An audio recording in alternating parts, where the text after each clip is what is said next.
It made me a much better mother, and it opened me up. That experience alone caused me to approach situations where I believed I had a firm understanding in the way that the world worked much more openly. So it opened me up in ways, and I've learned so much as a person, and I'm just very grateful.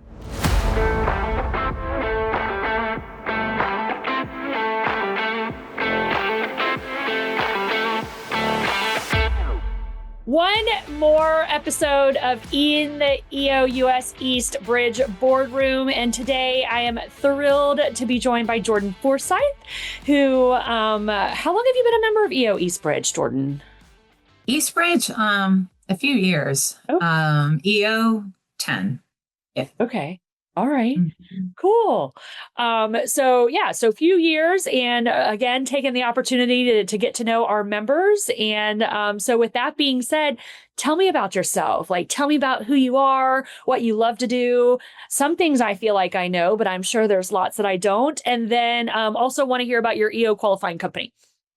All right. Sounds good. Well, Jordan Forsythe. I live in the mountains of North Carolina in Ashe County, in the coolest corner in North Carolina called West Jefferson. I moved here to give my motorcycles a better life, and they're very happy, and so am I. I have a business that's based out of Charlotte. I am a U.S. immigration attorney. We focus on humanitarian, family-based cases, deportation defense. So, as you can imagine, in the U.S. right now, it's busy. I'm also executive director of a nonprofit that we stood up after Hurricane Helene, because the mountains of Western North Carolina were hit really hard. And so I've been really involved in the rebuilding efforts, in Western North Carolina, primarily in Yancey County and Ashe counties. Two of the other members on the board are also EO members. I started out in EO Charlotte, and then my EO journey brought me through regional council as the U.S. East governance expert.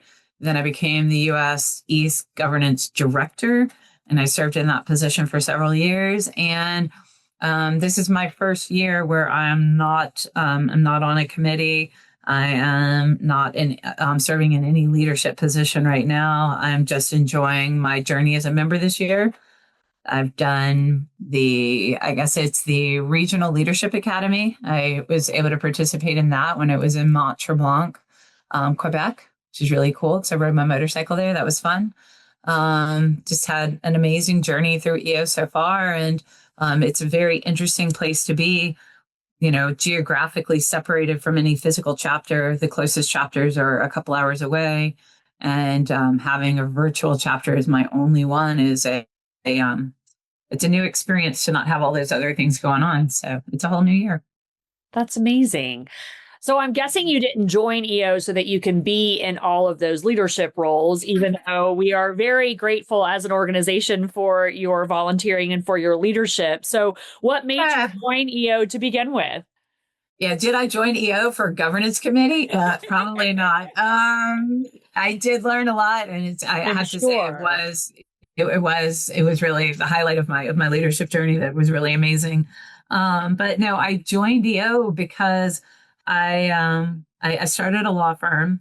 I went to law school later in life after being homeless with two children following a divorce. So I just worked really hard and went to college and law school and decided to move to North Carolina and started my practice, and did not know how to run a business. I knew how, to get clients, and they were paying me money, but I was not able to run the business effectively. And so I decided that I needed an MBA, but I didn't want to go back to school. So I did two things. I joined EO and I joined an angel fund. And so I volunteered for all of the due diligence committees so that I could reverse engineer and figure out how all these businesses that were asking the angel fund for money were run. And then I joined EO naively believing that it was going to just be for my business.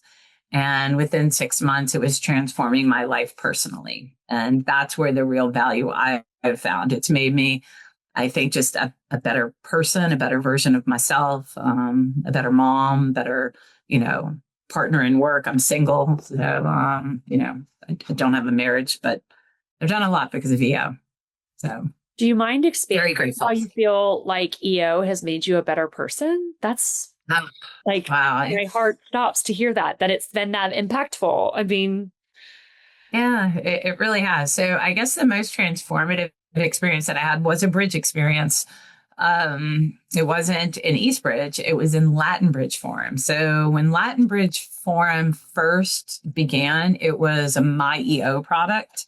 It wasn't an actual chapter, but I joined Latin Bridge chapter, naively thinking it was going to, for like to help me understand a lot more about many of my clients that were coming from Latin America. I was more focused on what I was going to learn and how I was going to apply it in my business. But at the very first meeting, within the first 4 hours in person in Puerto Rico, I quickly learned that that was not the case. So I was prepared to do this deep dive presentation. I'd had it all translated out and everything. I was ready. My Spanish was very, very, very muy poquito en ese momento. Spoke very little. I was ready to talk about this big business deep dive. And prior to that, we had all met each other and we did a lifeline. And I had shared something that I was experiencing with my daughter at the time and just blew it off. Now I'm going to do my deep dive on this business issue. And in true EO fashion, there was pushback. And it was, the first place where people just weren't saying yes to me, yes to me, yes to me. They were like, no, we don't want you to do that deep dive. We think that we need to do a presentation on what's going on with your daughter. And it was a series of questions through that transformed my entire relationship with my daughter, both daughters, because my younger child got to benefit from what I learned with her. So it was literally something that I learned that helped me have a fundamental shift on what success looked like for my child and what a healthy relationship was with my child, and transformed our relationship virtually overnight. It did take 48 hours because I had to get back to the US to, you know, to apologize to her and just sort of take it down another path. But it made me a much better mother, and it opened me up. That experience alone caused me to approach situations where I believed I had a firm understanding in the way that the world worked, much more openly. So it opened me up in ways, and I've learned so much as a person, and I'm just very grateful. And that's part of why I did the leadership. I wanted to give back. Yeah, absolutely. And I don't feel like I've given like not even this much compared to what I've received from EO. That's amazing. Wow. You're right. A true EO fashion. Absolutely. So we did so shame on me. We skipped right over, like, tell me about your family. So obviously you have two daughters, but give us a little bit more. Who is Jordan Forsythe, the mom, the individual? Tell us about that. So I raised my children as a single mom. I was divorced, and both of my daughters are grown now. My younger daughter is going to be 25 on Sunday, and she lives in Wilmington. And my older daughter lives in Oregon. She's got a degree in environmental science and is like a wildland firefighter. And then also decided recently she wants to be a nurse, so she's back in school. My younger daughter just let me know recently that I'm going to be a grandma, so I'm super excited. And we have a little dog named Luna who was right under my feet until now. I wanted to show her, but a little dog. And I've been really fortunate that I just have great friends that have become family. So we I raised my kids without extended family by choice, and been really very blessed. And some of them are through EO friends that have become just very important to all of us. So it's incredible. That's it. Yeah. Really amazing. And I'm also, I guess, other things about me, I don't really do anything casually. If I agree to do something, I do it at 110%, and a little extreme in some areas. So. Yeah. So, and you talked a little bit about you drove your motorcycle up to Canada. Like, share some other places that you've gone on. I know, because I know that's obviously a big part of your life, since, that's the whole reason you moved to North Carolina. So, or out in the where you are. So yeah, share a little bit more about that. Yeah, so I've ridden my motorcycle, all over the continental US and all 48 states. Anytime there was an EO meeting, if I didn't have to get on a plane, I'd ride my motorcycle there. So I've ridden it to Miami a few times and to Memphis and many, many, many places. I've shown up to many EO meetings on a motorcycle.